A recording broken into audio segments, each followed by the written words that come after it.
Good morning pala mga kachoyans at welcome back palang muli sa aking page, and for today's video ay andito pala tayo ngayon sa Bukidnon State University para umattend sa gaganapin 34th General Assembly ng Bujamco. Gumising pala tayo na maaga para pumila, makakuha tayo ng meal allowance, at di ko inasahan na marami na pala ang nauna sa akin pumila. Hanggang sa unti-unti nang dumami ang pumila, buti na lang ay napaaga tayo ng kaunti para maaga din tayo makakuha ng pang-agahan. Di na nga nagtagal, at insakto alas 6 imponto ay sinimulan na nga ang pagpaparehistro ng mga membro para makakuha na ng ticket para sa voting at meal allowance.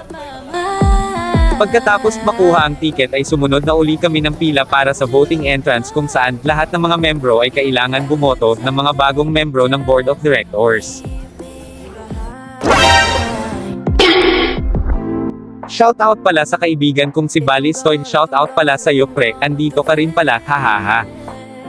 Matapos bumoto ay nagtungo na agad tayo sa Boxo Gymnasium para i-claim ang ating meal allowance, at para makapag-agahan na, pero syempre bago tayo umuwi ay magkape muna tayo, hahaha. Salamat po pala ulit sa palibreng kape ni Bujamco. At sa pagbalik natin ay inumpisahan na ang programa ng isang Holy Mass, at sumunod na din ang mga classic classing programa, at mga reports, at mga progresong nagaganap sa Bujamco.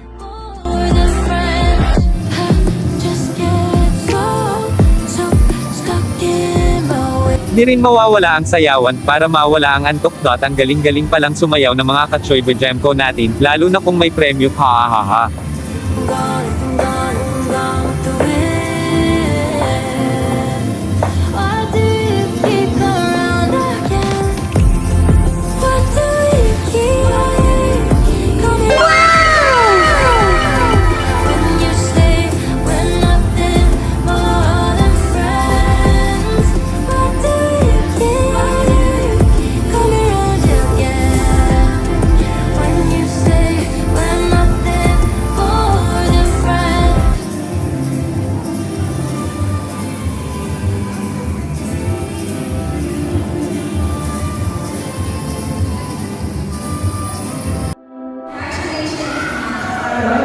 Next job, please.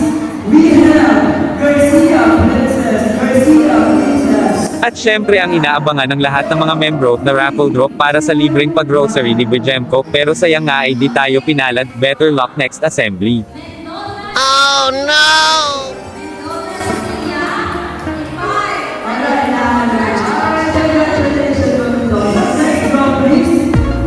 At sa muli ay kita-kits ulit sa next video mga kachoy. God bless us all. Bye.